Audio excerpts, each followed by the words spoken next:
Good evening and welcome. This is a regular meeting of the Princeton Planning Board on February 3rd, 2022. Pursuant to Section 13 of the Open Public Meetings Act, adequate notice of the time and place of this meeting has been given by prominently posting the amended resolution of regularly scheduled meetings of the Planning Board of Princeton for February 22nd through January for February 2022 through January 2023. A copy was filed with the Clerk of Princeton on January 7th, 2022. Legal notice on the adoption of said resolution was published in the January 14, 2022 edition of the Princeton Packet. Notice of this meeting also has been posted to the municipal website, princetonnj.gov/calendar. Pursuant to Executive Order 107, due to the ongoing state of emergency in New Jersey regarding COVID-19, notice that during the declared state of emergency, all regular and special meetings of the Princeton Planning Board will be held electronically via Zoom, was transmitted to the Princeton Packet, Town Topics, and the Times, and was filed with the Clerk of Princeton on April 8th, 2020, and again on January 6th, 2021. Please note that this meeting is being recorded. During hearings on applications for development, members of the public will have an opportunity to comment and ask questions. Public comment is heard by the board after an applicant's representatives have finished their presentations and have been questioned by planning board members and staff.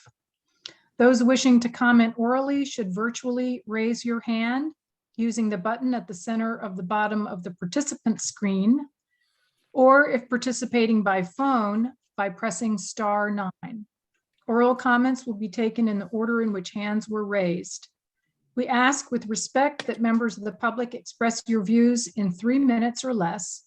Inappropriate public comment containing obscenity, hate speech, or relating to matters not before the board will be muted. Carrie, would you call the roll, please? Ms. Capizzoli, Mr. Chow, Here. Mr. Cohen, Here. Mr. McGowan, Here. Mr. O'Donnell, Here. Mr. Quinn, Here. Ms. Sachs, Here. Mr. Texarney, Here. Mr. Taylor, Here. Mr. Boddigheimer, Here. Mrs. Wilson. Here. We have a quorum. Thank you. Announcements. I have a few.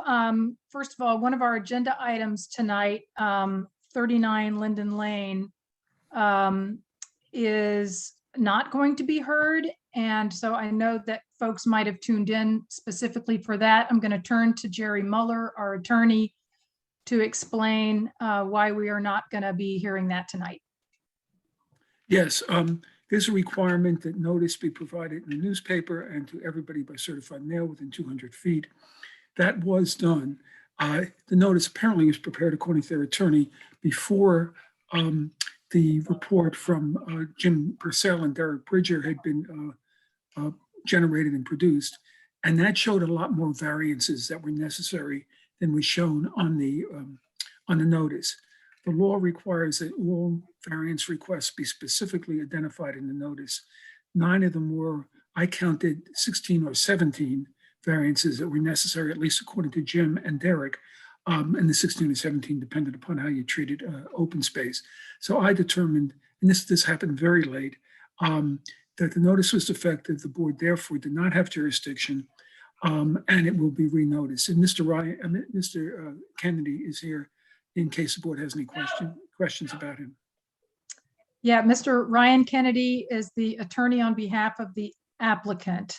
So do you have anything to say, or are you just here to answer any questions that Just to answer any questions, and since there is an MLUL clock coming up on this one to consent to the extension, Mr. Muller had it right. Unfortunately, we had to be in the paper on the 24th on a Monday, and you'll notice the date of that report.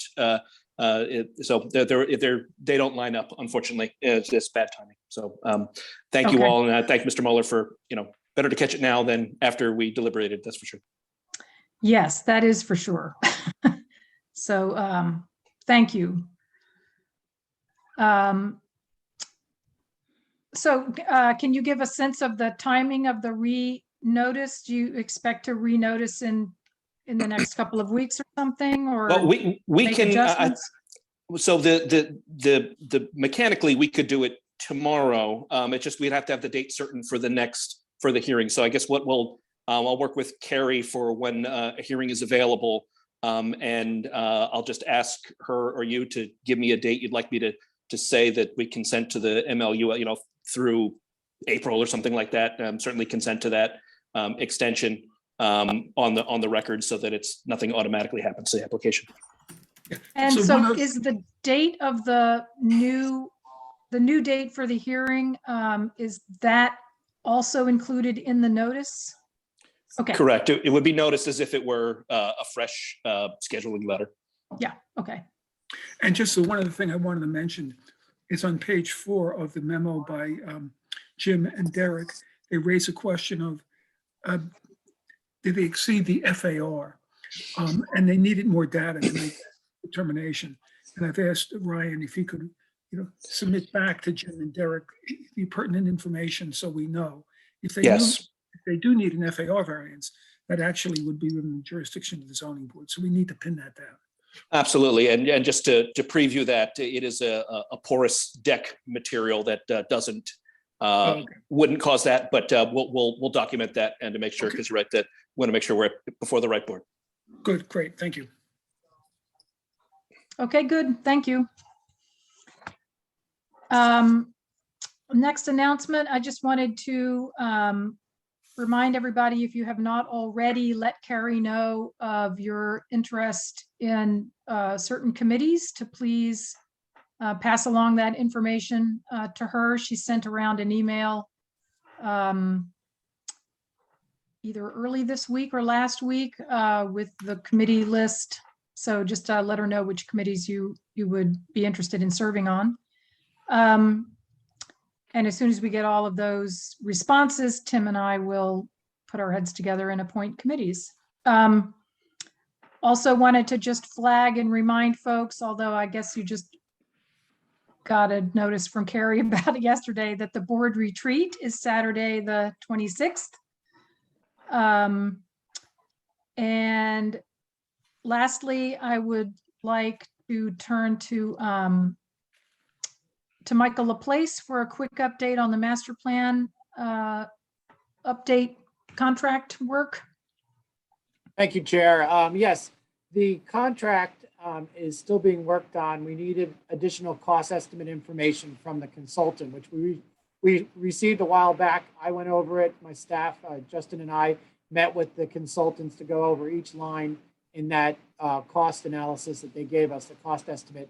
And then this past week, I had my budget meeting for the department for planning with the administrator and the finance officer, and we are budgeted, fully budgeted for the amount that that is targeted for the master plan. So we're in good shape.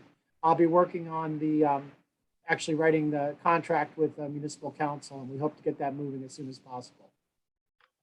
Okay, thank you. Are there other announcements from board members or staff? Mr. Quinn? Thank you, Madam Chair. I don't think it was distributed to the board last night with other materials, but we have come up with a schedule by which members of the board will join the officers in meeting before or monthly with planning staff. So that will be sent to you. We just assign sort of veteran members and new members, a great suggestion from Mr. O'Donnell, and obviously unaware of anyone's availability. So if changes are needed, we'll distribute that after the meeting if someone's not going to be around in the month that they're assigned. But 2 members will be joining the chair and I at the monthly officers meeting. Right, thanks. Other announcements before we go on to minutes? Okay, we have 4 sets of minutes before us. The first from January 7th, 2021. I think we should do these separately rather than all as a group because I expect different folks are eligible to vote on different minutes, although if I'm wrong about that, Carrie. It varies. It varies. So I could do roll call vote.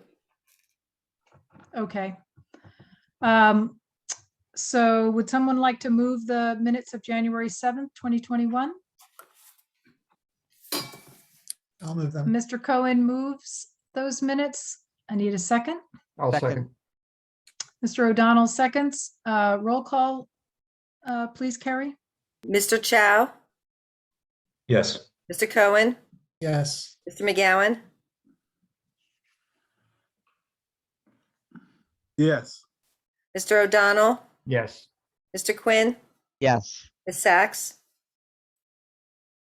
Yes. Mr. Texarney, Yes. Ms. Wilson. Yes. Motion carried. The next set of minutes are for February 4th, 2021. I should have asked before if anybody has any edits or corrections. Seeing none of those, would someone please move these minutes? I'll move approval. Mr. Quinn moved them. Is there a second? I'll second. Mr. McGowan seconds. Roll call, please, Carrie? Mr. Cohen, Yes. Mr. McGowan, Yes. Mr. Quinn, Yes. Ms. Sacks, Yeah. Mr. Texarney, Yes. Mrs. Wilson. Yes. Motion carried. Next, thank you. The next minutes are from September 23rd, 2021.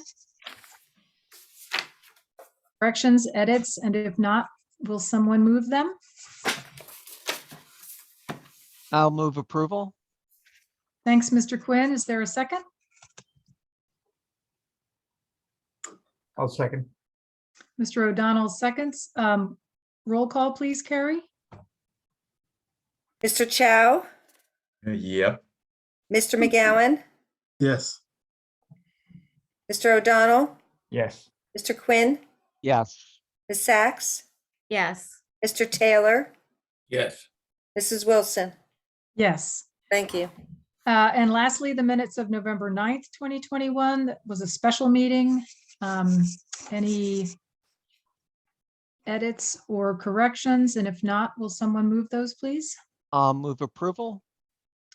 Mr. Quinn moved them. Who will second? I'll second. Thanks, Mr. McGowan. Carrie, would you call the roll, please?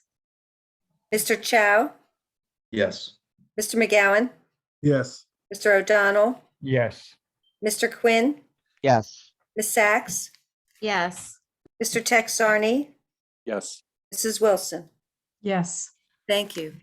Thank you. Thank you for 4 sets of minutes. We are catching up. So we have 4 findings of fact. The first is trustees of Princeton University, major site plan for the Health Services Building. This is at Washington Road, block 45.01, lot 101. This is file number P 2121-020P. Mr. Mueller or Mr. Laplace, is there anything to say about this before someone moves this? I think it's self-explanatory. I do have one correction, and I apologize. In paragraph 12, and Kerry, if you can note this, on page 12, it says variances AK. It should be AL since there are 12 variances. Sorry. That's all right. Thank you for flagging it. So would someone like to move approve? Okay, Mr. Cohen, you're moving approval of the major site plan, Yes. Second. and Mr. Quinn seconds. Roll call, please, Carrie.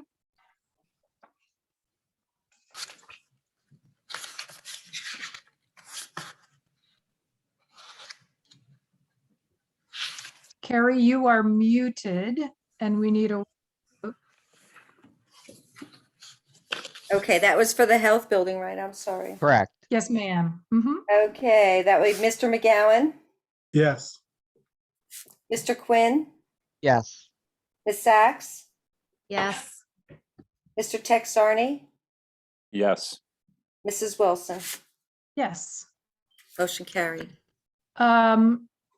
Next, we have trustees of Princeton University, again, minor site plan with conditional use at 11 Hullfish Street, block 20.04, lot 1. This is file number P2121-118P/CO. I think this was the Arts on Hullfish project, if I'm not mistaken.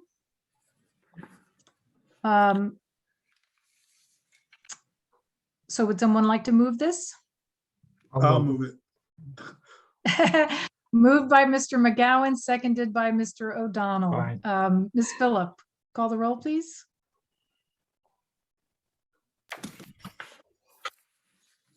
Mr. Chow, Yes. Mr. McGowan, Yes. Mr. O'Donnell, Yes. Mr. Quinn, Yes. Ms. Sachs, Yes. Mr. Texarney, Yes. Mrs. Wilson. Yes, Motion carried. great.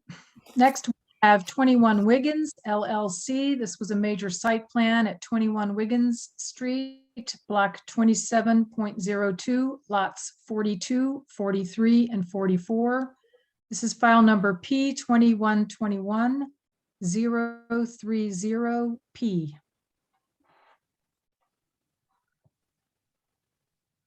21 Wiggins is the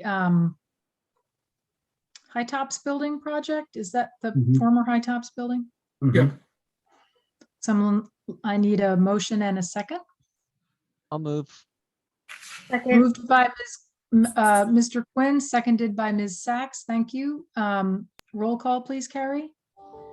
Mr. Chow, Yes. Mr. McGowan, Yes. Mr. O'Donnell, Yes. Mr. Quinn, Yes. Ms. Sachs, Yes. Mr. Texarney, Yes. Mr. Taylor, Yes. Mrs. Wilson. Yes. Thank you. And lastly, trustees of Princeton University, the East Campus Garage. This was a signage application for minor site plan with variances, Faculty Road and Fitzrandolph Road, block 50.01, lot 18, file number 2121-083 PM. Madam Chair, I have two corrections. The first one is on page 3, paragraph 3. It says 11 sign variances. Later on, it correctly says 8 sign variances. So that 11 should be changed to 8. So Kerry, if you could note that. And then second of all, on page 6, on the variances granted, at the very end of the first paragraph, it says 1 sign less than 16 square feet, it should be 24 square feet, as Derek pointed out to me. So change the 16 to the 24. Great, thank you. You got that, Carrie? I'll probably have to re-listen to everything, but I'll confirm it. Well, just call me, Kerry. Yeah, give Jerry a quick call. You don't Thank you. have to re-listen to it. Thank you. So will you call that vote, please? Roll call vote. We need a motion. Oh, I'm so sorry. I'll move. Yes, we do. I'll second. Moved by Mr. O'Donnell, seconded by Mr. Chow. Thank you. Ms. Phillip? Mr. Chow, Yes. Mr. Cohen, Yes. Mr. McGowan, Yes. Mr. O'Donnell, Yes. Ms. Sachs, Yes. Mr. Texarney, Yes. Mrs. Wilson. Yes, Thank you. thank you. Next up, we have a discussion of the ad hoc committee on design review program formulation. I had asked folks who would be interested in serving on this ad hoc committee, and The folks who have raised their hands and agreed to serve are Alvin McGowan, Julie Capizzoli, Owen O'Donnell, and Tim Quinn. I sent around a charge, a draft charge with a proposed time frame.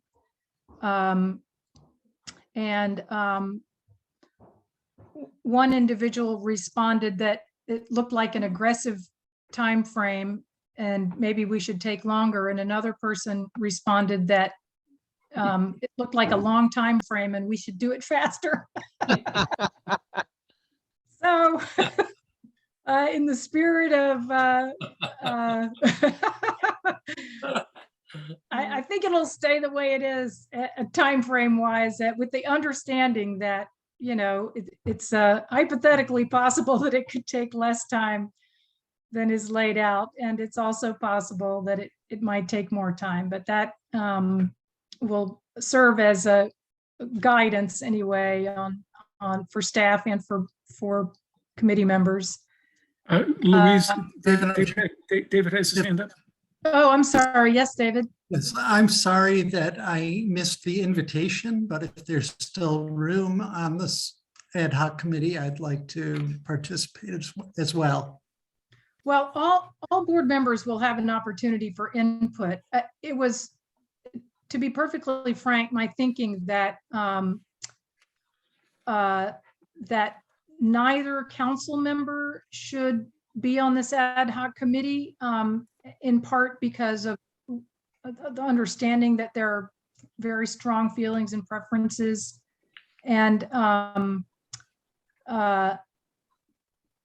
so I also feel that, again, in the spirit of complete transparency, it's important that this be a 4-person committee because it's important that at least some of their conversations can happen with at the staff level without noticing a public meeting.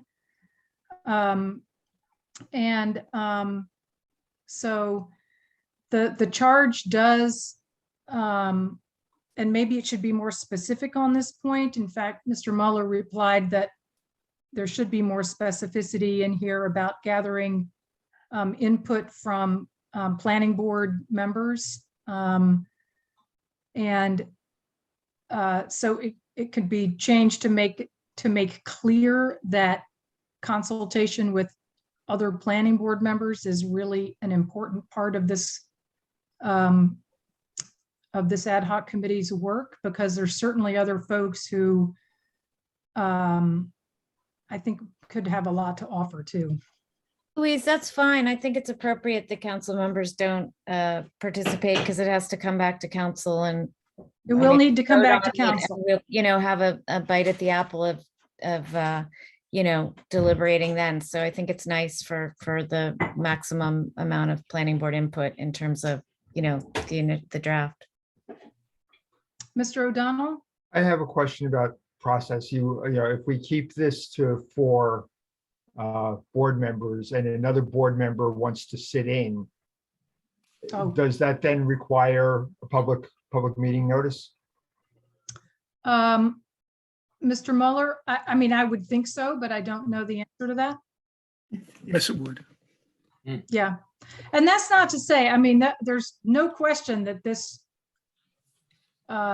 committee will have, you know, at least one public meeting. I mean, it's very important to gather public input, and this charge anticipates accepting oral as well as written comments and input.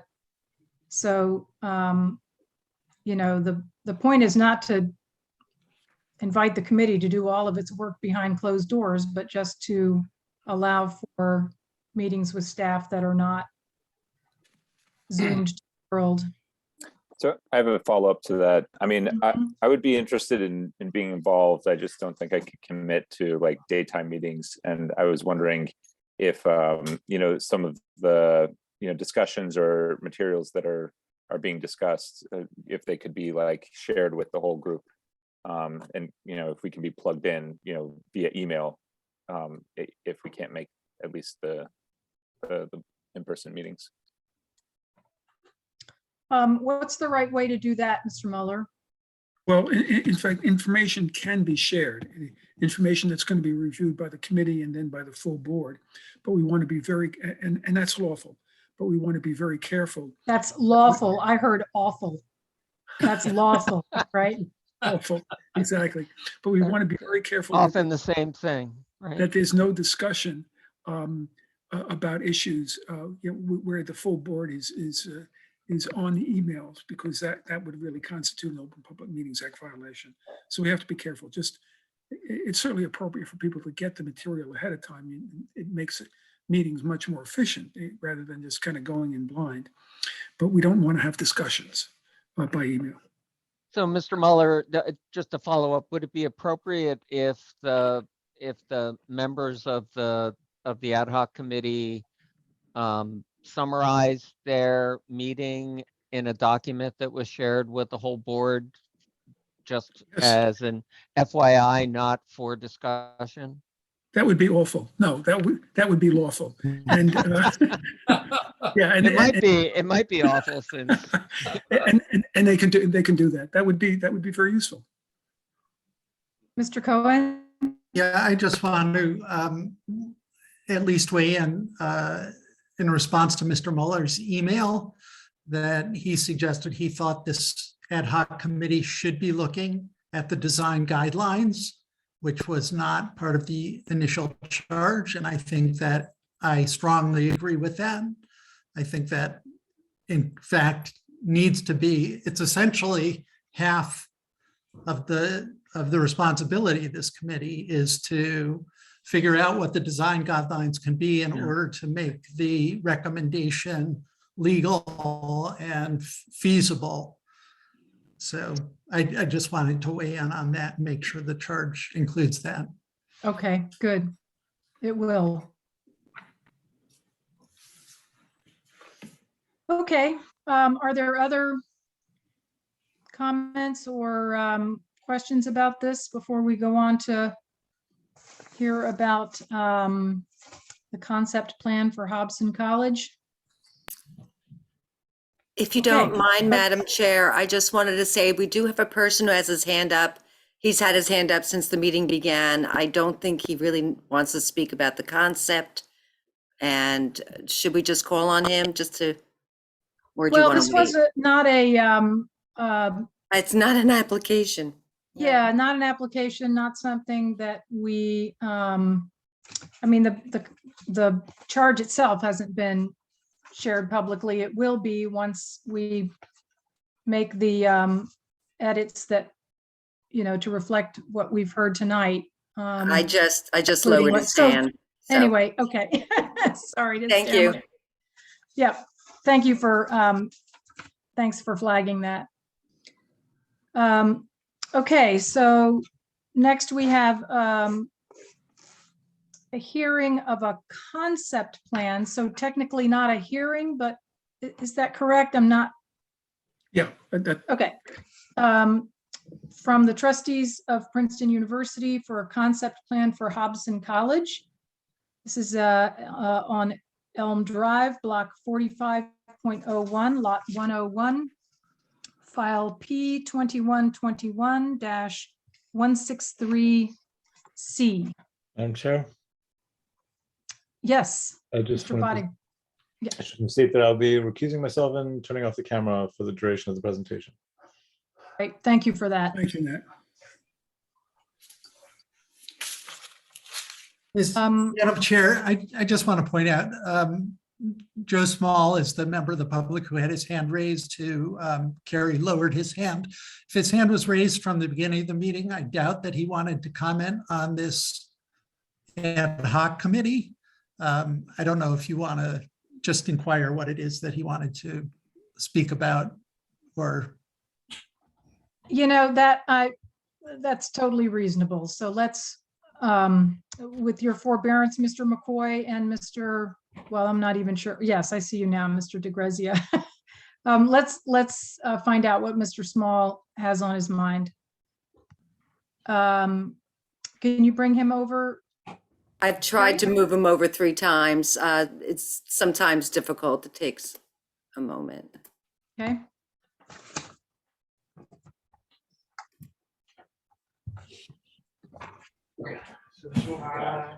Justin, if you can try it, it's not working for me. Yeah, I tried and I'm having the same issue. I could allow him to talk and that's what it's called, and you won't see his video, but he could still talk. Would you like me Okay. to try that? Yes. Mr. Here we go. Small, I see him now. you should be able to talk once you unmute yourself. There you go. I've unmuted myself. Yes, We can sir. hear Go you. right ahead. Yes, so in the instance, in the interest of transparency, I don't understand why reducing a committee size so that it can meet in private increases transparency. But more importantly, I want to request, since there have been over 46 people tuned in tonight, that everybody be able to see who's tuned in and the chat function of Zoom be enabled, so that at a normal meeting, which would have been held in the council chambers, people can see who was there and they can go and talk to each other and conference outside of the room.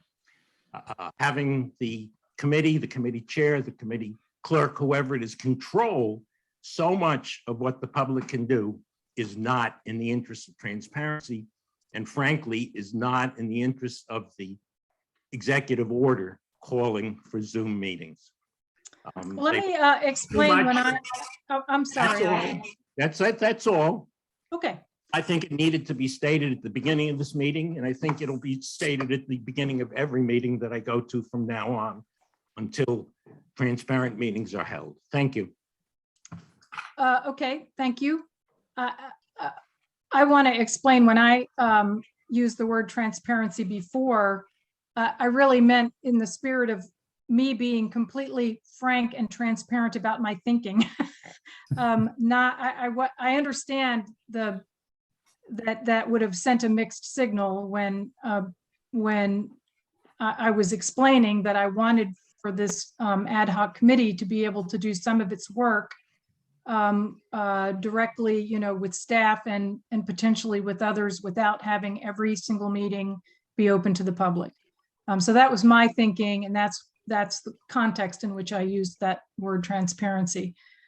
We made a deliberate decision some time ago to not activate chat and to not list for everyone who is attending the name of everybody else who is attending. We do have 46 people tuned in tonight as attendees.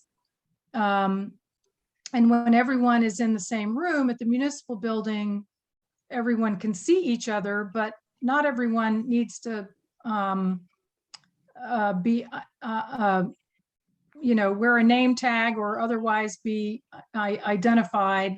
Some people want to protect their privacy, and so it really is a protection of privacy, not a trying to keep people from knowing who else is there. The chat function, when it's active, is very distracting.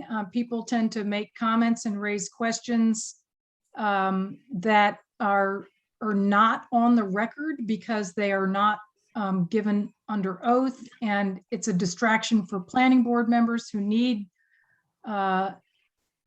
since we're a quasi-judicial board, we really need to be focused on the testimony that's happening in front of us, and not on comments back and forth that may be made, and that all the comments made the board need to be made on the record. And so that's what I understand. You may disagree with that decision, but that's the rationale that is behind it. And I appreciate your expressing your views about it. Mr. Cohen? Yeah, I just wanted to add a couple of points because we've been doing a little research about this related to council meetings. And in checking with some highly proficient real Zoom experts, we've learned that it's actually not possible to share the participants panel with attendees of a webinar. So it's not even something, if we made that decision that we wanted to do that, we could not do that in the webinar setting. On the plus side, this is a minor thing, but there is a setting that the host can, is a checkbox to allow the attendees to see how many participants are in the Zoom meeting automatically at the top of their screen. So that would relieve Carrie of having to make those announcements if we enabled that setting. So I think that is something we should do going forward. Yeah, I agree. That's a good idea. Mr. Mueller, did you have anything to add? No, I did not. Okay. All right, then moving on with the trustees of Princeton for Hobson College. I think I read all of the lot and block and file number, et cetera. Mr. Laplace, do you want to say anything first? Yeah, yes, thanks, Chair. I'll just give a little color and then we'll go right to the applicant. As you know, the applicant always has a very detailed presentation, so I don't want to take up too much time, but the university is proposing to construct a new residential college in the location of the existing First College, which is formerly known as Wilson College.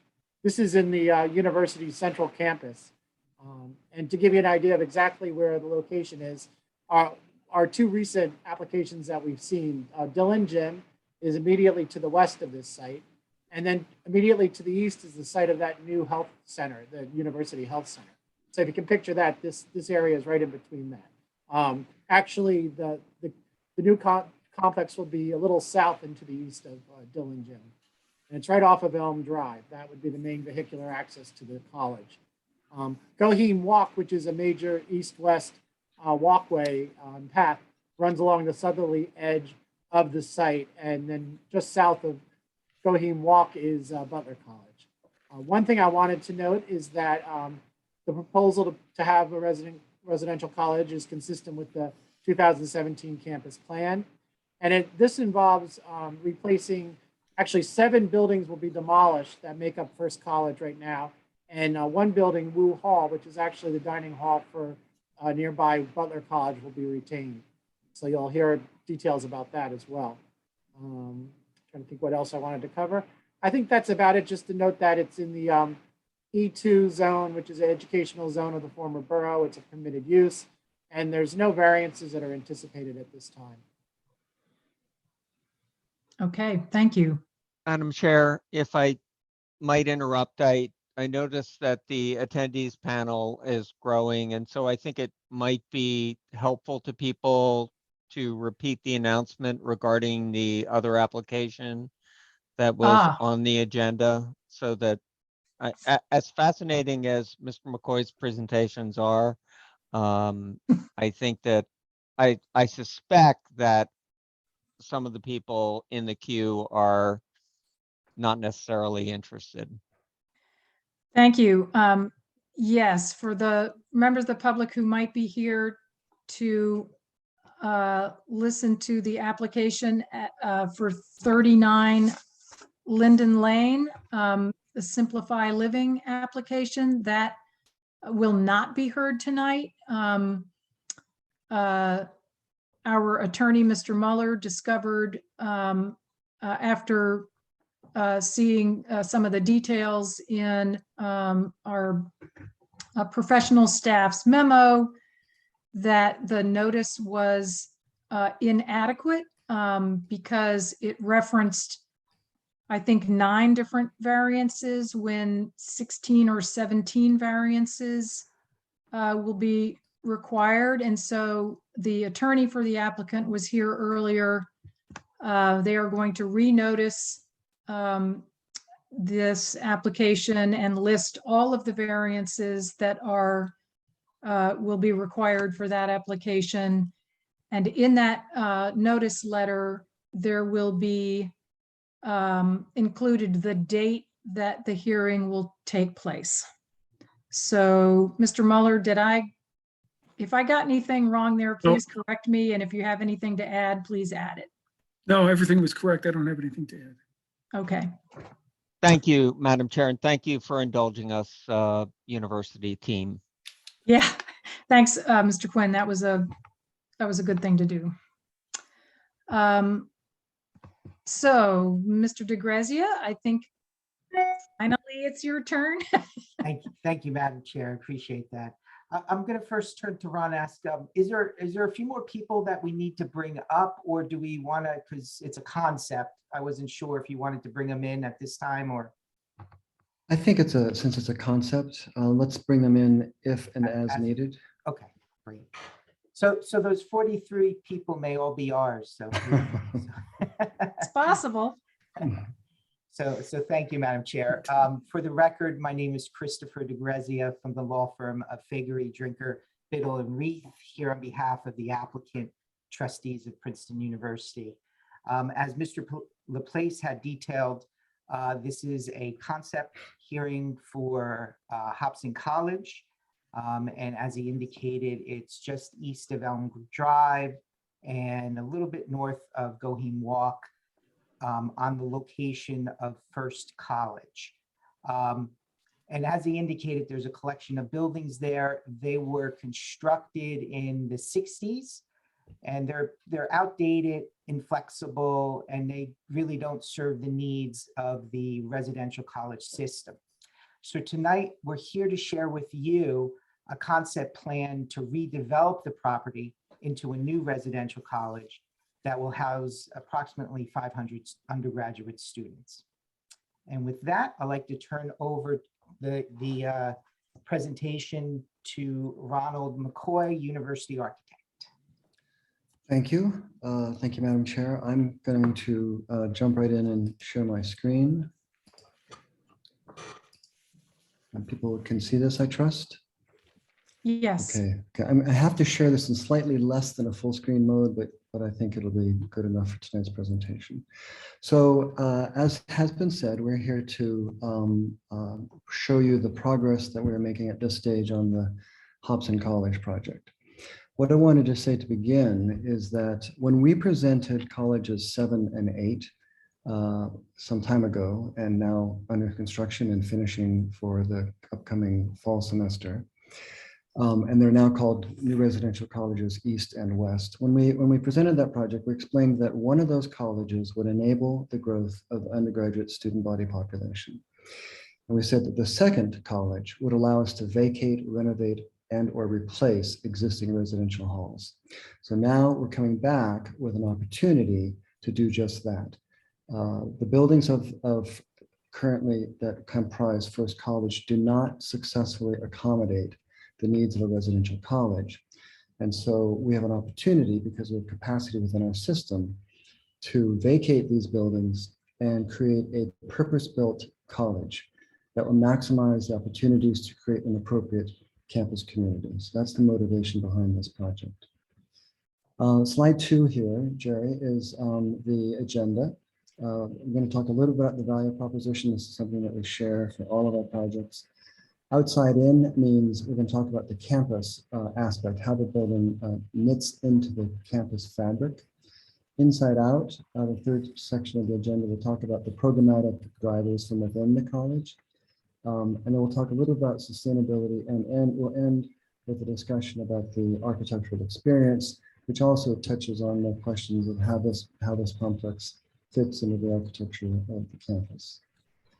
On slide 3, this is just a transition slide to the value proposition, and now I'm on slide 4. So as we have said in prior presentations, the value proposition is for us a promise of what we want to achieve on the project.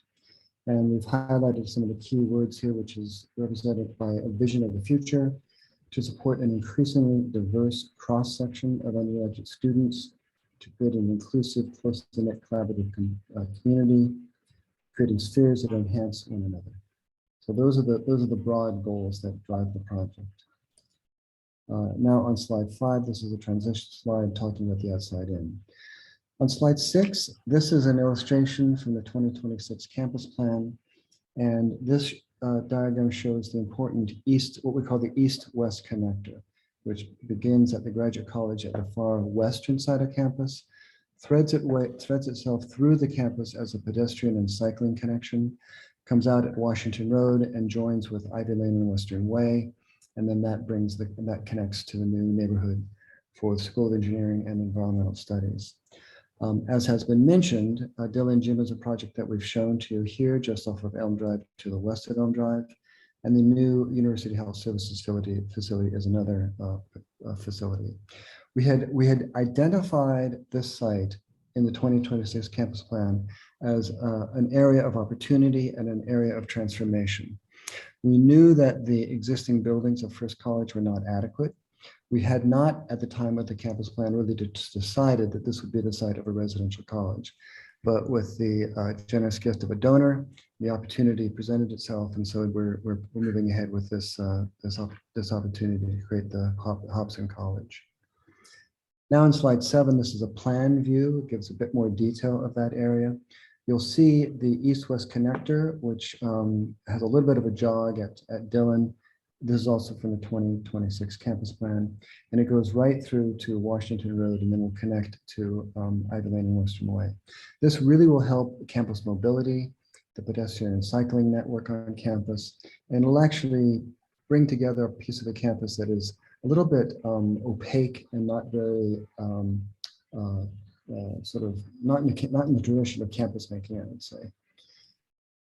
Now on slide 8, this is an interesting diagram that shows the site is the constant in the middle, like sort of solid orange polygon.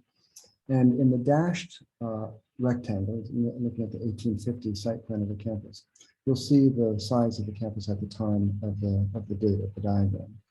And as you can see, obviously, between 1850 and 2026, the site has become a central site within the campus. The campus surrounds the site and it's incredibly central to the site. Maybe it might be useful to use this diagram to point out the 1900 era plan. There was some comment in the staff report just inviting us to have a conversation about the status of this site vis-a-vis a suggested historic district called the Sesquicentennial District on the campus. This diagram shows that this site was not even in existence at the time of the 1896 Sesquicentennial. And additionally, that was a themed suggestion that it might be a themed designation that would have to do with the existing collegiate Gothic buildings. So we'll continue to have a discussion with site, but I just wanted to kind of put a few bits of information into the presentation on that point. Now on slide 9, this is a land use diagram that shows the different primary uses of the campus. And you'll see, and you may know that primarily the western side of the campus are the residential halls, and they follow the sort of escarpment of the diagonal walk. And then at the east of that tend to be administrative, the arts, the libraries, and the academic buildings that go on the other side of Washington Road. And again, the site is highlighted with this black line in the middle. So it's right at the intersection of all of these important activities. And so it's really an incredible opportunity to create a new site for a college. Slide 10 reiterates some of the things that Mr. Laplace said. Is that a crossroads of a lot of major walkways and roadways on campus? As has been said, Elm Drive is to the west. The diagonal walk, which comes down through the campus, will engage at the site at the northeast corner. Goheen is at the south. And then this new east-west connector, part of the 2026 campus plan, goes right through the site. So it's a bit like having a village in the middle of the campus. And we're really taking advantage of that to make it, rather than it's going to be an interesting college because rather than being at a terminus, at a destination or a corner, the way some of the historical colleges are, it's really going to be a crossroads. And so it needs to navigate between the kind of more open and public site, but still provide the privacy and intimacy that we expect from a residential college. Slide 11 here illustrates what Mr. Place referred to as the demolition of a number of buildings, 7 buildings. They were built between 1949, that's 1915 Hall is built in 1949. The majority of the buildings were built in 1960 that comprised at that time Wilson College. And then Clapp was built in 1987. So it's an era from basically 1950, primarily the 60s, but it goes as far as 1987. And we are preserving Wu Hall, which really is a kind of architectural landmark and a functional home and heart for this complex. So that shows the buildings that we demolished. You may know that we recycle 95% of our building demolitions. This slide, slide 12, is a diagram of the mature trees and plants, trees that need to be either removed or retained. This is an early diagram. We have not gotten to the final logistics of construction. We're trying to preserve as many of the mature trees as possible, but this is a very significant site of change, and it will have a geothermal system underneath it. And I'll explain that. That also impacts the landscape. But you'll see our effort to try to retain as many of those mature trees as possible. Slide 13, this was also referenced, illustrates a temporary interim dining facility for Butler College.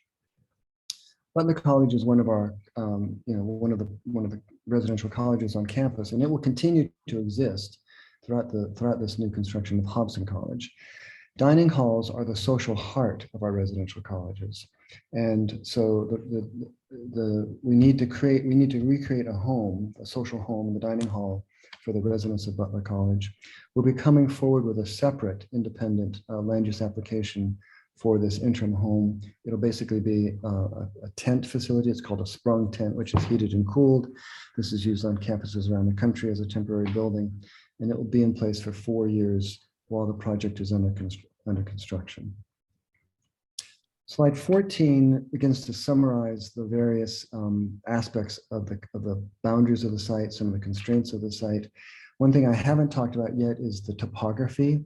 You'll see here at that northeast corner, the grade is about 180 feet, and the southwest corner, the grade is about a little bit less than 147. So there is a close to 37-foot drop across the site, which is a significant grade change.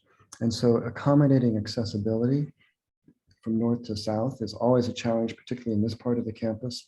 And as I go through the slides, you'll see how we are designing the site to maximize, to make a fully accessible site, which actually animates the site in some really interesting ways. Beyond that, this slide reiterates some of the major pathways, the east-west connector, Elm Drive. You'll see a couple of the dashed lines that weave through the site. Those pick up movement patterns. This one goes right through the courtyard of Brown Hall. It then comes out and goes right through the art walk of the Art Museum, and then goes right through the gates at Nassau Street. So it's a really wonderful episodic pathway that will go through the site. A little bit to the east of that is another one of those dashed lines. That's going to be a really another beautiful pathway that comes down from Prospect Gardens and the Art Museum.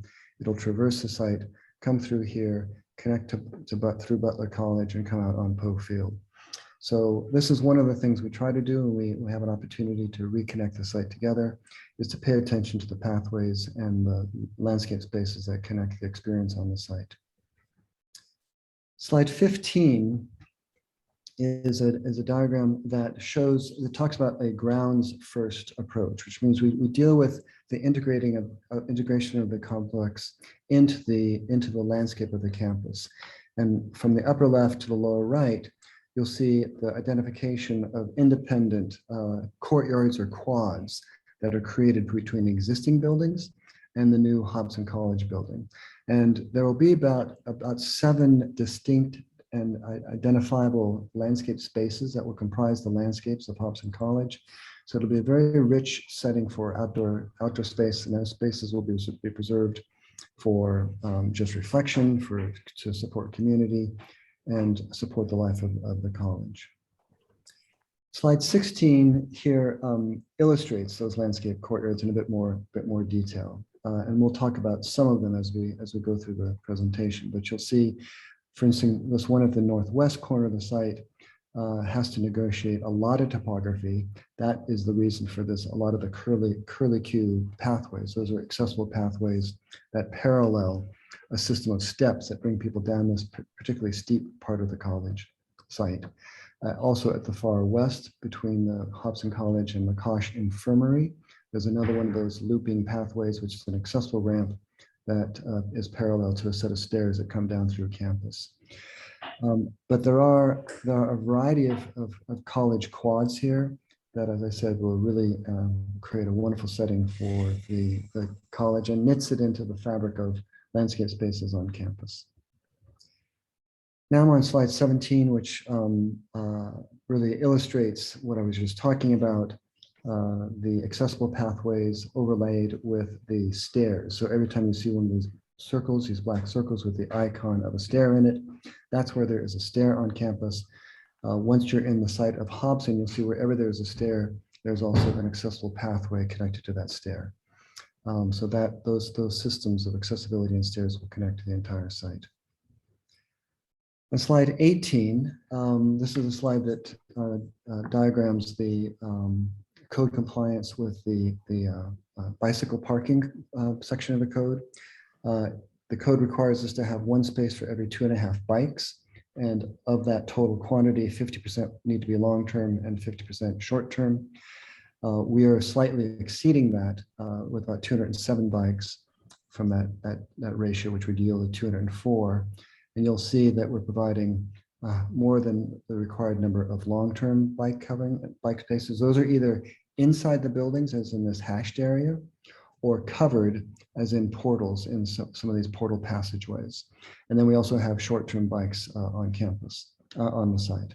I'd also point out that oftentimes, the boundaries around our projects are a bit arbitrary because the campus is, people park their bike adjacent, but maybe outside the project limit line. We have a very large bicycle parking area just off of Goheen, across from the existing Wilcox, that accommodates about 60 bikes. And I'm sure a lot of those bikes will be there to access the dining hall, which is right here. The dining halls tend to have the biggest surges as students come and go from meals. And there's a high demand for a high concentration of bikes near the dining hall. So you'll see a lot of these spaces will be right there next to the dining hall. On slide 19, this goes back to the courtyard spaces, and it just gives some of the dimensions of those courtyard spaces. This was really more of a study tool that we gave ourselves because we were very careful to design the proportions of these courtyard spaces to be similar to the typical courtyard spaces you'd find on campus. Again, trying to be part of the same fabric of open space throughout the campus. Slide 20 is a bit of a summary. On the left is one of the value propositions or the project objectives from the project, which talks about making a piece of architecture that is sensitive to how it will coexist with this kind of integral and central part of the campus, and that the exterior building materials would respect the surrounding building. So we'll talk about this a little bit when we get into the experience of the building and a little bit here as well. Slide 21, part of that integration is the height of the buildings. Our intent is that these buildings will comply with the zoning code in this part of the campus. This is a section looking to the north, so we're looking uphill. So you'll see the buildings rise as the campus grows uphill. But right here at the lower left, you'll see a section through one of the wings of Hobson College adjacent to Walker. So you'll see that it sort of sits both above and below the form of Walker. And then another example, another wing that heads in the north-south direction next to Feinberg Hall. Again, it sits sort of below the peak of Feinberg, but above the parapet of Feinberg. You also see Patton, which is a collegiate Gothic building on the left. So this just gives you a sense of the heights of the buildings in the context of the surrounding campus. Slide 22 is a transition slide. I'm going to now be talking about the college from the inside out. And slide 23 is just a illustration of the actual program. It's just shy of 270,000 gross square feet. There are 390 existing beds on the site that will be removed, and the project will add 503 beds to the site. So a little bit denser than the existing population of beds on the site. Slide 24, it looks like a complicated diagram, but I'm going to try to walk you through it. This is a diagram that talks about how the variety of types of spaces that are required to create community. You'll see a little icon of a gateway at the top, a gateway at the bottom. Those recognize the location of the site as one that has a front door on the north and a front door on the south. There is a kind of central core around dining, a gathering, 24/7 activity, which are the social spaces of the campus. That's the heart of the campus. Around that and to sort of distributing outward from that, things become smaller gathering spaces, either landscape spaces or more intimate settings that one might find on the residential floors of the building. So this is just a diagram that tries to capture the various key elements of creating community in a residential college. Slide 25 is a site plan, a ground plan of the east-west axis through the site, which is at a grade of about 161, a full level above the grade on Goheen Walk. And it diagrams how all those social spaces are organized to animate that east-west passageway. So that, and with all of the glazing that would be on the facade at that ground level, they invite views in, they give a sense of the transparency and welcoming environment of the space. The social spaces also continue in this bar, which is perpendicular to Goheen, which is the common space and the dining hall, and that steps down the hill as well. There's a set of interior steps and an elevator for accessibility. There's also a library and unique in our campus inventory, we're creating a contemplative space and a contemplative garden. That sort of fits the theme within this district of health and wellness, as we have the health services building to the east and Dillon Gym to the west. We thought it'd be an opportunity to reinforce that issue of mental health and wellness with a contemplative space and a contemplative garden. Slide 26 is a section through the site. As we look through, we're looking in the section to the east toward Geo. And you'll see this shows the topography as it steps down from the what we're calling Hobson Quad, which is the main entry quad, through the informal lounge space, outside a covered porch, down a set of stairs at an orchard, and into the dining terrace. And you'll see the site plan here on the right that shows where that section is taken through. This entire dining terrace is adjacent, parallel to the dining hall. So it's a fantastic dining hall with a lot of strong indoor-outdoor relationships for dining. Slide 27 is a cross-section in the other direction. So we're looking to the north, and Elm Drive is just to the left of this illustration. The multi-purpose room faces onto Elm Drive. The existing Butler dining and commons are right here. The kitchen and servery for shared between Butler and the new dining hall for Hobson is actually below ground, and it will have, so the garden in front of it, on top of it, the contemplative garden really acts as a green roof, and that goes through the commons and again out to outdoor spaces to the east. Slide 28 illustrates the head of college house. This is something we began in the new residential colleges east and west, where we provided a head of college connected to the college, to connect physically and programmatically to the college. So there's a kind of porch light effect that the head of college is in and available for conversation, for community making, for social gatherings, for things like that. In this case, the head of college house is a townhome that sits on 4 levels with a roof terrace and actually parking for the head of college car in a parking garage. And it'll have a prominent position right on Elm Drive as a kind of front door head of college and a kind of head of the complex diagram. And you'll see these are just precedent images to the kind of spaces, the loft-like quality that we are aspiring to in the rooftop character of a landscape opportunity on the roof terrace. Slide 29 is a typical residential floor.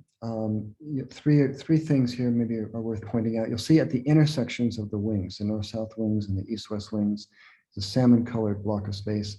That's called a community cluster. Those are primary gathering spaces on the residential floors. The darker teal blue color represent what we call the advisee group housing, which are first year and second year students. And then the lighter color, which begin to gravitate out to the external pieces of the wings, those are they're called virtual suites. They form a kind of residential suite for the upper year students, the 3rd and 4th year students. And so the program very carefully adapts to the kind of community creation from 1st year to juniors and seniors. Slide 30 illustrates a kind of distribution of informal gathering spaces throughout all those floors. Some of those are embedded in those community clusters. Other ones are in gathering spaces outside of elevators. Other ones are just sort of tucked into corners, things like that. So each floor has a variety of social and gathering spaces that bring together the community. Slide 31 is a transition slide to sustainability, and slide 32 is a diagram of a wide array of sustainability strategies that are being developed for the project. Most importantly, and you see in the upper right here, the project is designed to meet Passive House standards and LEED certification. It will also be a mass timber building, and it will also be connected to, as I said, our geothermal system, which is the campus-wide system that we're developing on campus. So it'll be a very robust, sustainable project. We're expecting reductions in embodied carbon, significant reductions in annual operating carbon, reductions in potable water demand. We will use native and adaptive vegetation, healthy materials, bird-safe glass, and a variety of other strategies, including passive design strategies and protection from sort of shielding of direct sunlight. Slide 33 begins to introduce the stormwater management strategies. We don't have obviously the reports at this time, nor have you had a chance to review them, but these are an early look at the stormwater strategies that we're developing. In the lower right and the 2 photographs above that, you'll see one of the most important conditions is that we're slightly reducing the amount of impervious cover on the site. That's largely due to the fact that a lot of the site is an asphalt parking lot, just to the east side of Patton. You'll also see then that there are no existing water quality measures and there are no existing water quantity measures. And then we are proposing things like porous pavers, bioretention, green roofs, subsurface infiltration throughout the site. So we'll have more of this obviously when we submit for the formal land use application. Slide 34 illustrates the grid of bore holes for the geothermal system. They will really cover almost all of the Hobson site. You'll see this refers to the challenge we have about trying to preserve our trees while we're also trying to drill these holes. But we've made exceptions to save these trees by interrupting the field of GeoExchange boreholes. They will also scoot across on the western side of Elm Drive, and these will be a part of a separate administrative waiver application that will be coming forward soon. That system will connect to the existing central plant on campus through a utility corridor that has been recently constructed. This will be also tied together with the campus-wide geothermal system. So this was part of the transformation of the campus toward the geothermal hot water and chilled water. Now I'm on slide 36. I'm going to talk a little about the architectural experience on campus. Slide 37 presents a variety of campus architectural precedents. It's important to note that there are both historic and contemporary images of architecture here. It's also important maybe to note that the campus has approximately 30 distinct architectural styles. So it tends to, people will sometimes look at the campus and sort of group it into things that are old and things that are new. But in fact, there's 30 different architectural styles on the campus.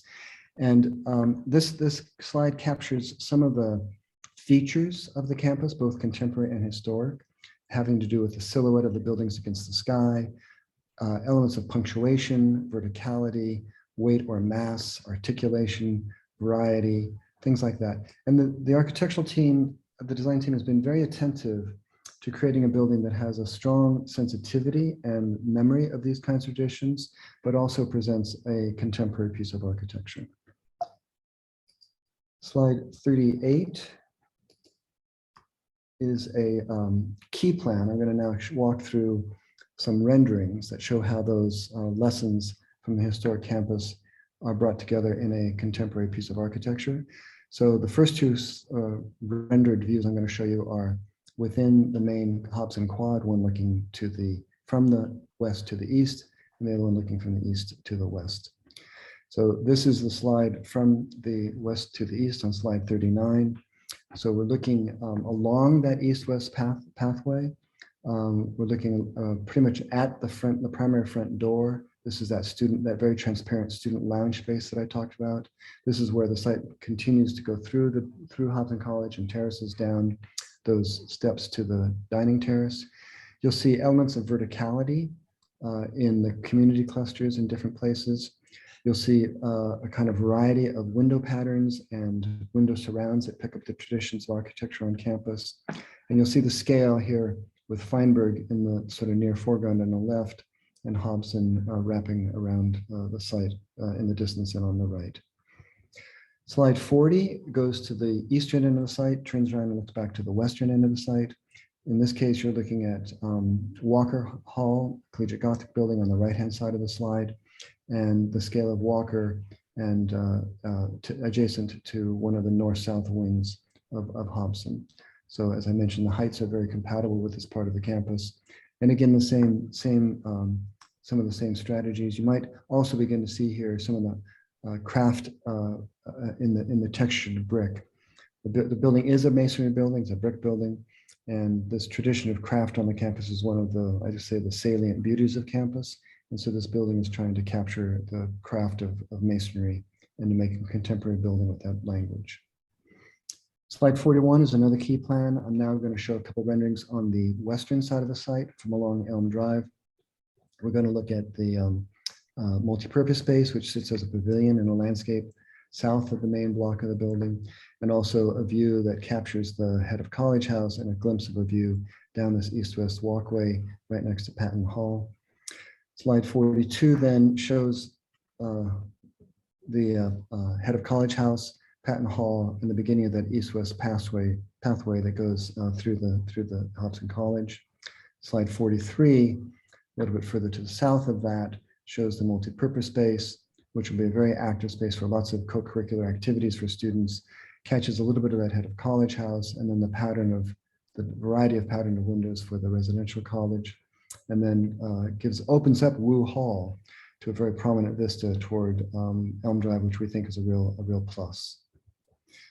Slide 44 is the Cascade Garden at the northwest corner of the site. This is where that topography is I mentioned, moving from north to south. And slide 45 shows that view. This is a fantastic transformation of this part. You have to imagine that most of this site is asphalt and dumpsters. And so we are really improving this part of the campus.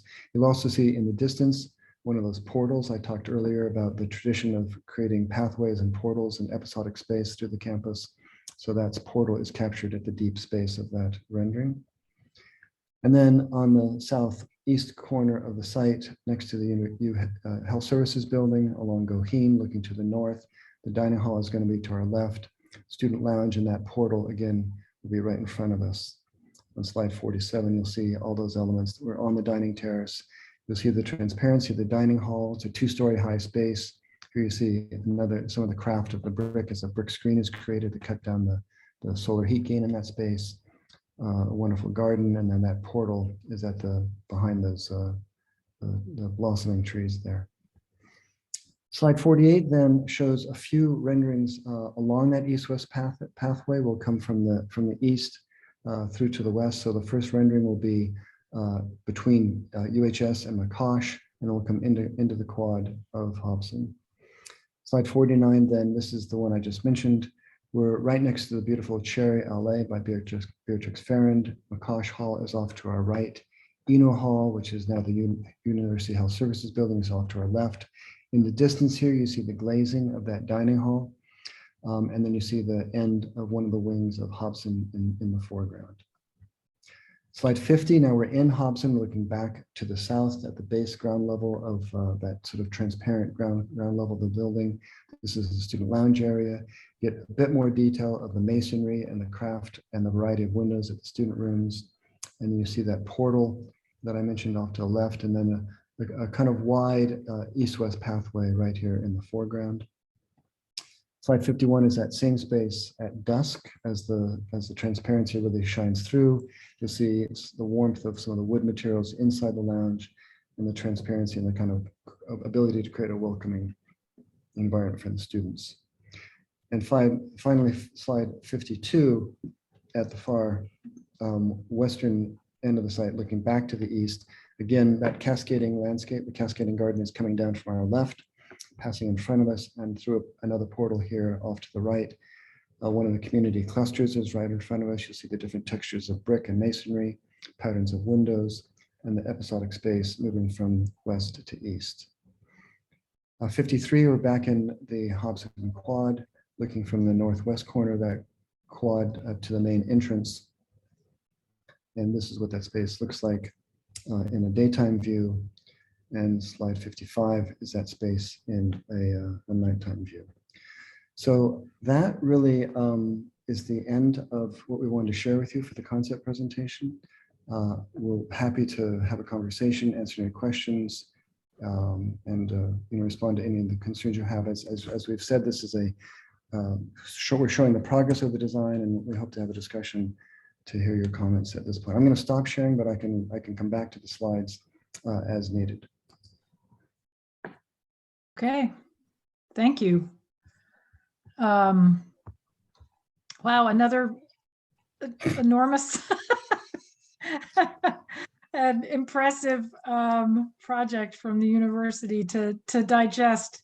Let's see, members of the board, or Mr. Laplace, go right ahead. I'll wait if there's another board member that wants to go first. Mr. Cohen. Yeah, first of all, I'm really excited about the passive house standard. I'm not sure if this is the first building that you've brought to us that was designed to that, but I think that's a real laudable thing. I picked up on, and I'm not even sure this is really our business, but at one point you mentioned virtual suites for the upperclassmen. Right. And the floor plan kind of looked like conventional, singles or doubles along a hall. And I just wonder if you would be willing to flesh out what you mean by virtual suites. I should not use jargon in describing the project. That's an inside baseball term. So we have, you may be familiar, lots of universities have these suites for the juniors and seniors, or some even have them for first years and second year, in which the sort of social space is behind the private doors of the suite. Well, what we're doing is putting that social space out into the corridor. So it's a bit more public, provides a bit more security and openness, but it's by being at the end of the hallways, there's also privacy. So the virtual quality is that it is a suite, but the public space is not behind the private door. It is on the public side of that public door, of that private door. So it's a slight twist. It's something that we think enhances a sense of community, and it still creates the kind of benefits of both for the juniors and seniors. So I hope that helps to explain it. Yeah, I mean, just one more comment about that. It seemed like the number of rooms that were associated with with each common space in certain instances seemed like a lot of rooms, like a dozen rooms to one common space. And maybe I misread that, but is that the scale of the virtual suites? That the scale of the virtual suites, to be honest, I don't actually know how many rooms share a virtual suite. It's intended to be a small number of rooms. It's just a handful of rooms at the ends of the halls. I should also say that some of those community clusters I talked about at the intersection of the north-south and east-west wings are also two-story high spaces. So those serve a much bigger population of students and really are much more public. Okay, thanks. that we can have more information on that next time we present. Can you provide a copy of that PowerPoint? Yes, yes, we'd be happy to do that. Because I know at some point I'm going to want to go back and look at it. There were some slides that I wanted to look at more closely, but didn't want everybody to just be staring at my forehead. So I'm sure I'll be happy to share it, yes. one thing I was really interested and happy to see is that the porosity, those north-south connections especially, are entirely, you're not asking people to go through buildings but instead there are these not archways, but passageways that are open air. And so I appreciate that those are there. Thank you. Do the windows open? Yes, very much so. And if I can just tie my answer to that back to Mr. Cohen's question about passive house. This is the first passive house we've done in this part of the campus. We are doing passive house for graduate students on the Lake Campus development. So this will be our second passive house project. And part of passive house is a super well insulated envelope, but also combined with natural ventilation, because a kind of just moving air through for health and wellness, and also operable windows. So all the windows all the rooms will have operable windows. That's great. Do I remember correctly from something I saw ahead of time in our background materials that the buildings are up to 220 feet tall? Yes, that was, no, they're not. We got wind of that and fell out of our chairs earlier today. I think it was a very simple misunderstanding of reading an architectural drawing that had been submitted as part of the concept package. What that said was, you'll recall that in one of the slides I showed the topography on the site, and I pointed out an elevation of grade at 180 feet. That's 180 feet for grade above sea level. And then I think that the parapet of the building was at 220. And there was a misreading of that as a 220-foot tall building, as opposed to 220 feet above sea level. So it is 220 feet above the Jersey Shore. Good, because I was thinking that some of those renderings of trees had to be Yeah. It's just a simple misreading of the drawing. So the height of the buildings at the tallest point. I know we're still calculating, it's a complicated equation because you have to establish average grade, and it varies all over with a nearly 40-foot drop of grade. The heights are all over the map.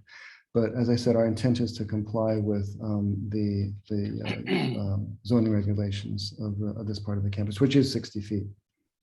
Okay. I mean, with other exceptions that allow for some variety from that. Or deviation. Other questions or comments from Mr. Laplace? Yep. Well, Mr. Taylor has his hand up. I'll wait. Oh, sorry, I didn't see that over. Okay, go right ahead, Jack. Yeah, just briefly. What impresses me really very much, Mr. Mccoy, is the way in which you have approached sustainability. From my experience, that is a role model example of how it can and should be done. What I'm wondering at this stage, in any event, is how challenging has it been, let's say, first of all, to develop the standards, and will it be to manage and monitor performance? Thank you. That's a very good question. I'd say that it is certainly challenging, and it represents, I'd say, years and years of continuing to work on these projects. We have, the simple way to say it is that we have a design standards manual that has, I think it's in version 13 right now, and it's been evolving for probably 25 years. And that design standards manual sets minimum requirements for our design teams to meet, and they're tied to national standards, particularly ASHRAE, and we have to be 20% better than ASHRAE, which is a national standard. ASHRAE keeps increasing its standards, and so we have to continue to increase ours as well to be 20% better than theirs. And what that does is that builds in automatically as a requirement a very efficient energy system for the building. And then we challenge our design teams to go above and beyond those energy systems to look for opportunities like mass timber. I didn't mention the building will be solar ready. That's relatively simple. The geothermal system is a campus-wide system, which is a very serious endeavor. So I'd say it's years of working on it and bringing them together. And I'd say even where we are right now compared to where we were 4 years ago when we introduced the East and West colleges, we're much more sophisticated in our governance and the incentives that we give ourselves to try to achieve these sustainability standards. Fantastic. I'm very, very impressed and pleased. Thank you. Mr. Laplace and then Mr. Quinn. Oh, okay, thank you. Couple things. I guess I'm wrestling actually with the sustainability of this project. As you know, we have a green building and sustainable development element of our master plan, and it really encourages adaptive reuse and reuse of buildings and preservation. And this plan calls for demolishing 7 buildings that are currently in use. And I understand that a new building is more efficient in terms of its function and design. And I understand that basically what you're proposing here is a massive single structure with wings, as opposed to all these smaller separate buildings that you have now. So I understand the efficiencies of that. But I don't understand it. Once again, we're looking at a project. I mean, actually, recently with Dillon Gym and the University Health Center, we were really excited to see landmark buildings and existing buildings that are viable sort of have a new lease on life and to be refurbished. This one calls for 7 buildings being destroyed. Could you talk a little bit about how that is sustainable development? And also you said something about 95% of materials are repurposed or recycled. I'd really like to hear about that because I have no idea what happened to the old art museum or to Fitzrandolph Observatory. So I'd love to hear how they actually are repurposed. Well, the end use of those materials, I cannot tell you. The contractors are responsible for recycling 95% of the materials. So that's their, when they leave the campus, they're sorted into recycled containers. So the university isn't recycling materials; they're just recycled somewhere. We require the demolition contractor to recycle the materials, and how they are recycled, we do not control. Okay.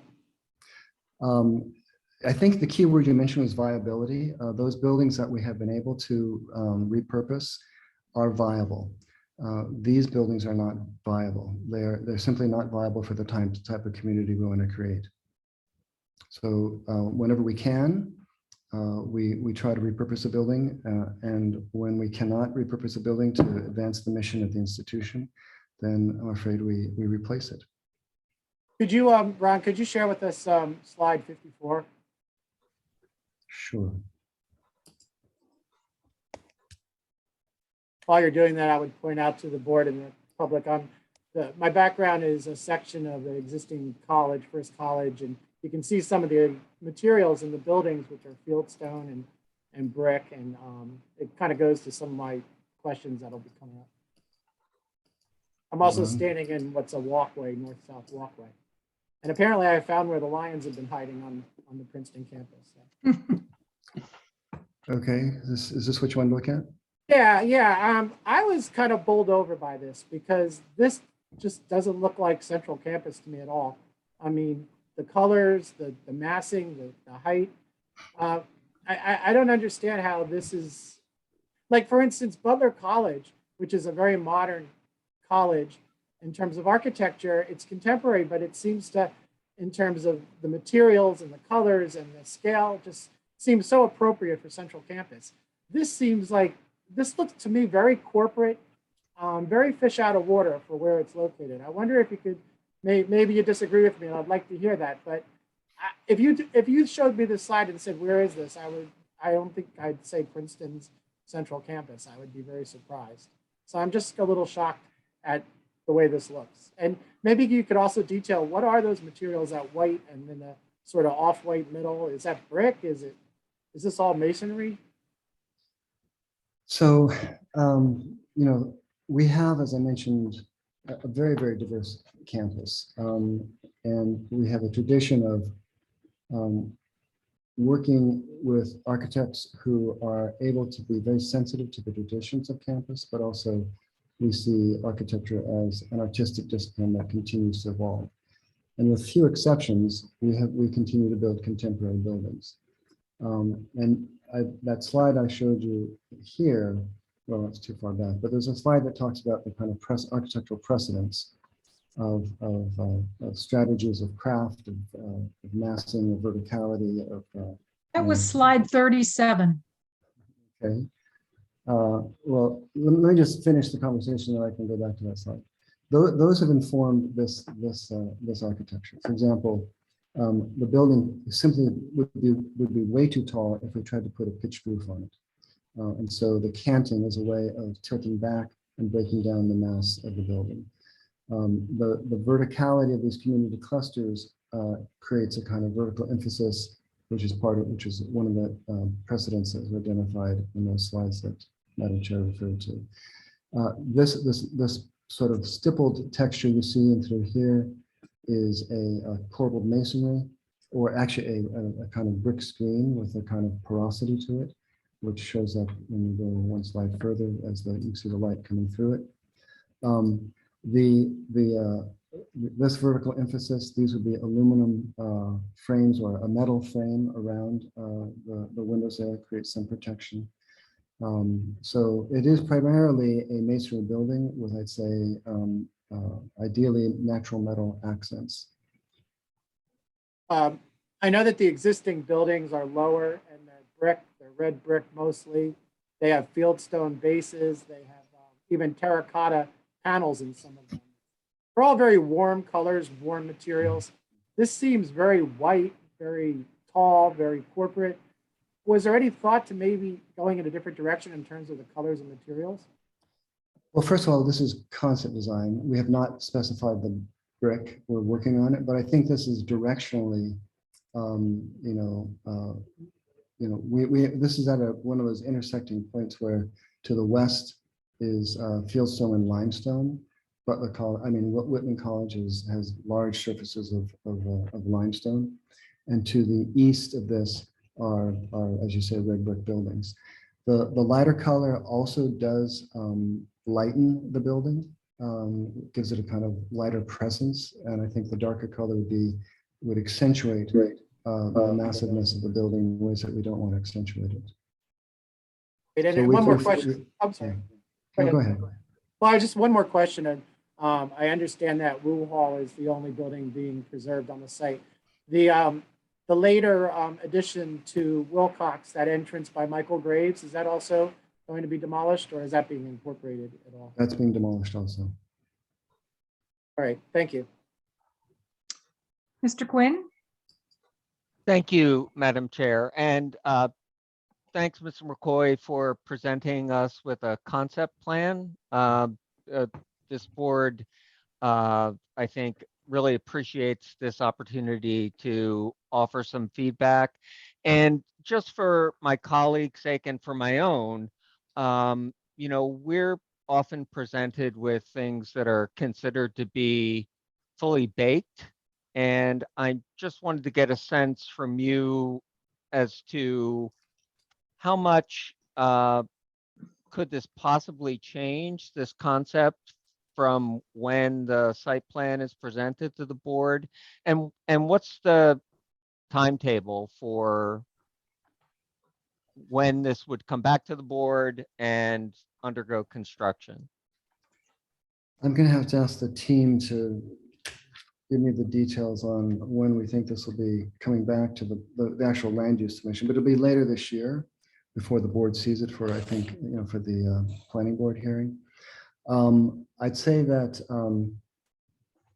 the degree of sophistication or advancement of the design, where it sits in its status, is that We are beginning the design development phase. That means we've finished the schematic design. And so the basic organization, the social spaces, the private spaces, the community clusters, the basic massing are well determined. The materiality is probably one of the major areas that we're working on right now. And also, the details such as the building systems, the heating and cooling systems, all the kind of technical sides, technical issues of the project are will be developed in design development, as will details of landscape and interior materials and finishes and things like that. Just back on your earlier question, we plan to submit in May, and then with an anticipated hearing in perhaps late fall. But obviously, schedules are always complicated. Thank you. Mr. Cohen? Yeah, I just want to make a suggestion. We seem to revisit this conversation meeting after meeting where people express concern about, the sustainability of taking down existing buildings. And I know there are well-established protocols, for doing life cycle costing, life cycle energy consumption of a building. And I think, Mr. McCoy, I know it's not a required piece of these applications, but, if your team could put together, estimates of what the embodied energy is in the building that's coming down and what the energy savings are over the life, the anticipated life of the new building, as well as the embodied energy in the new building, it could really help us quantify whether this is, really a sustainable thing to on the existing building or unsustainable, rather than speculating. I think that's a great suggestion. I think we had done that for some earlier projects, and we can do that. I think that we'd want to take a big view of it. As you said, it's about the embodied carbon, it's the recycled content, it's the operational carbon. We're replacing very inefficient buildings with efficient buildings. So I think it would be helpful and informative for all of us to get a better sense of exactly what we're looking at when we talk about this. Yeah. So we can do that. And it's not one size fits all. Right. And also in the context of increasing our photovoltaic supplies on campus and the energy saved by geothermal systems. There's a lot of campus-wide systems that go into energy, not just individual buildings. Yeah. Yeah, thanks for that, David. Do you have a sense of when, I assume all of the geothermal well drilling will need to happen before the project gets built, I assume. How long do you expect that will take? And I gather, based on previous experience, that's not going to be part of an application that comes to us. It actually gets handled administratively in some way, but I'm just wanting to understand a little more about the geothermal well drilling, the time frame for that, and whether we'll see that at some future point. Maybe I should let Mr. DeGrazia talk about the sort of submission and the timing. I can then come back and talk about the on-site construction activity and the durations of all that.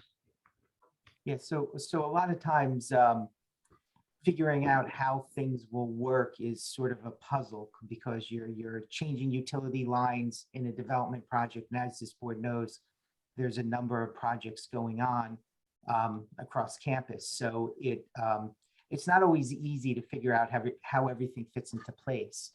But you're correct, Madam Chair, that usually the first step is, clearing a site, taking out parking areas, structures that are going to be removed, and then doing the drilling, which takes a good period of time in and of itself for the boreholes. Underground utilities throughout, the municipality traditionally go in and get administrative waivers because they're not viewable, they're connected. It's a permit process. So the university would do that the same way it would do, a connection line or running a new line that's not above and doesn't have above the ground facilities. So the wells itself, as you know, are below ground. They're encased, enclosed. They're going to be filled with water and not in any way leach into the earth. It's a closed system. And we would create that as the first step because that's fairly easy. It typically becomes in an order before the site plan application. But that's why we're here tonight, to show you the vision and the full scope of the proposal in the area, which will have these different elements. Let me just add on to that. I thought Christopher was going to explain all the construction activity and take my thunder away from me, but Yeah, no. I thought I was relying on you for the admin waiver comment. We are planning to, the goal is to begin the geothermal work this summer. And remember when I said that we need that Butler interim dining room for 4 years? That's a very long time. That's much longer than it takes to build the buildings. That's because we need to mobilize the site, take Butler offline, and we'll spend 12 months more or less doing the drilling. It's a very long period of time just to do the drilling on site. And that'll capture 2 summers and an academic year. And then we would go into the construction of the actual building. Okay. Mr. O'Donnell? Thank you. Following up on, I was going to ask about the geothermal drilling also, but is this the first project in Central Campus that is going to have the geothermal drilling? No. It'll be the first site. Poe Field is another site that will have the geo exchange on it. But this will be the, other than Poe Field, this will be the central site. Okay. The first central site. I think. And let me just say. I think Lakeside has geo Yes, exchange.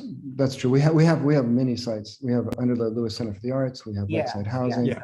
But as part of the new system, the new district energy system, this and Poe Field will be the first sites that are part of the district energy system. And this will be connected to the Tiger plant. It'll be connected both, yes, to the Tiger and also to the renovation of the central plant, which will also serve as part of the hot water system, the thermal system. Okay, thank you. This one will be more directly linked to what's now the cogen plant, as that gets changed and modernized to be more sustainable and green. And the steam system eventually comes down, the geo exchange will be linked directly to there. There's redundancies in systems that link across campus, but the main purpose would be to serve it from what is the current plant area. And I actually do have one other very practical question. When the drilling is going on, how does that affect the students on campus? Well, that's a great question. As everybody here knows, we know that these are sites that have to be carefully controlled to minimize the sound. We have been working with the drill rig companies over the last several months to further customize the equipment to even reduce the sound further than what we had been able to develop when we did the East Campus Tiger. And we've actually done mock-ups of modifications to the drill rig equipment, and we're confident that we can manage these sites in the close proximity of the existing dorm rooms, and that the sound will be no more than a typical construction site, which is what we do on campus pretty regularly. So it'll be a construction activity, but we've really done some major work to customize these drill rigs to bring down their noise. Thank you, because, it's, we've heard many comments in the past from residents nearby some of the construction sites. So I'm glad progress is being made on dampening down the noise level a little bit. And maybe we can and distance continue is that. Well, yeah, and distance is a friend of that, so Yeah. this would not impact neighbors. Right. In this central campus site such as this, we're mostly concerned about our own academic and residential occupants. Well, while students are in Princeton, I kind of consider them Princetonians, so Yes, we'll look out for them also. Yes. Good, they'll appreciate it. Thank you. Good point, Owen. Thank you for that, for those questions. Are there other questions or comments from board members or staff? Yeah. I think I'm sorry, Mr. Laplace, go ahead. Yeah, I just want to put a period on the end of what I was asking about before and really ask the university to carefully consider, as they're going through the final thoughts for the design of the exterior of this building. I mean, it really is a monolithic building that you're talking about. And if we can somehow, since it's a residential complex, it's not a utility, it's not academic support, it's not administrative, it's a residence, it's a home for students. If we can just somehow try to make it as warm and inviting as possible in terms of colors, in terms of materials, I'm really serious about that, because all the other residential colleges are really warm and inviting. And I don't want to lose that, especially because this one's at the heart of really the historic central campus. So I just wanted to make a plea for that as you're thinking about the final design elements and details. Thank you. And I'd like to echo that as well. I'm sorry to interrupt. Mr. Chow? No, I echo it as well. Yes. Yeah, it is a sort of startling design as it is. And yes, it's concept, and I am no architect. So, they'll put that right on the table, but I agree with what Mr. Laplace has said and what Mr. Chow has also affirmed. So I'm just I was curious, just going to actually. say that we Okay. have we recognize that also, and we're at this point, but one of the things we're focusing on is the kind of warmth of materials and the kind of character and quality of the materials as we go forward, and also slight modifications to the massing to further break down the massing. Ideas like accentuating those vertical elements, breaking up the silhouette of the roof profile, things like that. We're definitely attuned to those same sets of issues. Thank you. And one of the reasons I wanted to have the PowerPoint was to go back to that slide 37, I think it was, where you talked about the memory of features elsewhere on campus. I'm not asking you to show that slide now, but I wanted to sort of go back and compare those two and try to figure out where that memory is being jogged, because I really wasn't seeing it. And so thank you for taking all of this into consideration. Mr. Texarney, did you have something to add? No, I was just gonna ask Michael if he could elaborate a little bit more about like the warmth. So I mean, I guess you're talking about like mainly the color, or are you talking about more of like the architectural style and the fact that it's like more modern and kind of muted perhaps, or I guess it is kind of a big and a little bit monolithic, but I mean I don't know, I guess I wonder if you could elaborate a little bit more on your thoughts. Yeah, I mean, I applaud the fact that more people will be housed in the central part of campus. I'm all for that. It makes a lot of sense. It's a wonderful location. It's within walking distance of transit. I'm glad these 500 students aren't ending up over in West Windsor or away from transit. So this is great. But having said that, I think the design can be better. I think it can be warmer. I'm always amazed at how the residential colleges are so beautiful and inviting, even for visitors walking through. And I think you're getting there. But to see taller buildings that are white, at least in these renderings, and that's not what the buildings around them look like. So I'm just, you're in a very important neighborhood. This is the center of the central campus. It may not be the very oldest buildings, but there's wonderful sets of buildings around it. And like I said, Butler College is very contemporary, yet it's warm and inviting. The scale, the massing, the colors. Zenon, I am responding, I think, to the colors, but I'll give the university a break on that because these are sort of conceptual in progress design. So I understand that. But when I first saw it, I thought I thought the building looked like a hospital or it's a corporate complex on Route 1. It didn't look like the central campus, but I could see where it could get there. Yeah. No, thanks, Michael. I guess I just wanted to clarify a little bit. I mean, I think that design oftentimes is in the eye of the beholder. I mean, I typically like a more modern aesthetic, but I can understand how this could be maybe a little bit. I can maybe like too modern, maybe, or not as interesting. Although I do appreciate kind of the textures and. I think that there's definitely some interesting things going on in terms of the patterns. But yeah, I mean, there can always be room for improvement. So it'd be interesting to see what comes up in the final review or the next iteration. There will definitely be changes. Yeah. Going back to real quickly to what David Cohn was saying about, I guess the life cycle. Excuse me. One thing that, in addition to that, it would be nice to see sort of the lifespan of the building. So, I feel like oftentimes architecture these days is very temporary or it doesn't really last. And I think that that's one of the big problems in terms of sustainability. You might have a super green building, but, it's not really designed for the next 50 years or the next 100 years, like, maybe previous buildings were designed. And, I don't know if that's possible to kind of figure out how long the buildings are expected to last, but I think that would be actually an interesting thing to know in a similar vein. Yeah, that's a great question. And we design for the long term. We see these as 75 to 100-year buildings. Mass timber is there are mill buildings from the early 19th century that are still around, and we expect mass timber to still be a very viable, long-lasting building.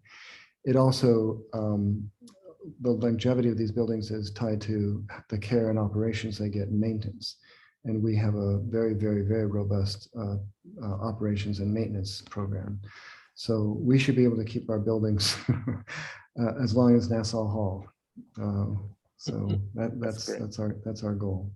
Yeah, and again, I would like to echo what other people said about sustainability and the passive house design standard. It's really great to see that. So I want to commend you guys for that. Thank you. Thank you, Zenon. Mr. Chow?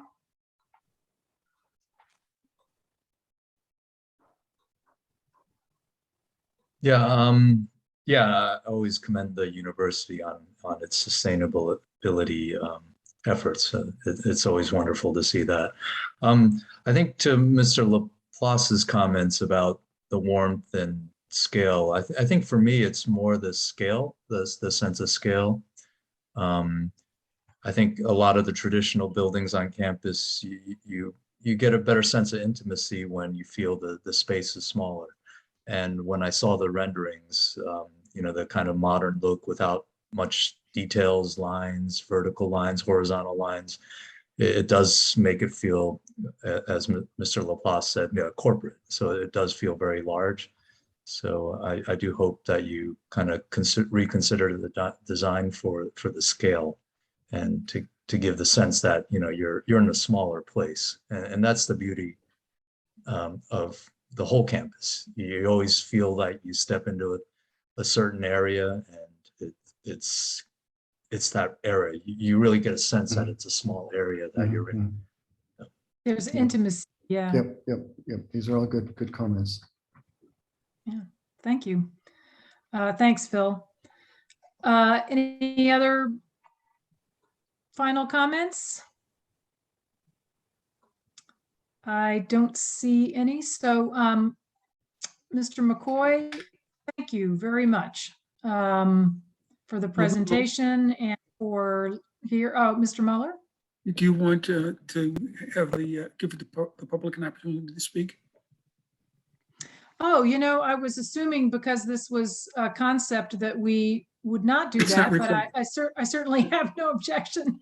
Yeah, it's not required, but Okay, if there are members of the public who would like to make quick comments or pose quick questions, I would invite folks to raise your hand. Right now, I see one hand has been raised. Although I'm not, oh, sorry, my thing is all the way down here. CD Baldwin, Ms. Phillip, would you bring over CD Baldwin? Hi, thank you for taking my question. It was my question. I'm sorry to interrupt you. Can you activate your camera, please, sir? Yeah, I'm sorry. Sure, I can do that. Thanks. Sure. A very simple question that's kind of related to the mass and the scale question. So how many stories is the building? I didn't get that from the presentation. Is it 4, 5, 6? 3 to 5 stories. 3 to 5. Okay, that's all. Thank you. Thank you. Any other questions or quick comments from members of the public? I'm not seeing any other hands go up. Okay. Then with that, I will close the public comment of the meeting. And any other thoughts or questions from board members? All right. Well, thank you again, Mr. McCoy and Mr. DeGrazia, and we look forward to seeing this again, and thanks for considering all that you've heard from us tonight, and thanks for providing the PowerPoint. We appreciate that. Thank you, Madam Chair. Thank you very much. We appreciate the feedback, and we'll see you sometime soon again, I'm sure. Okay. Great. Yes. Have a nice evening. Good night. Good night.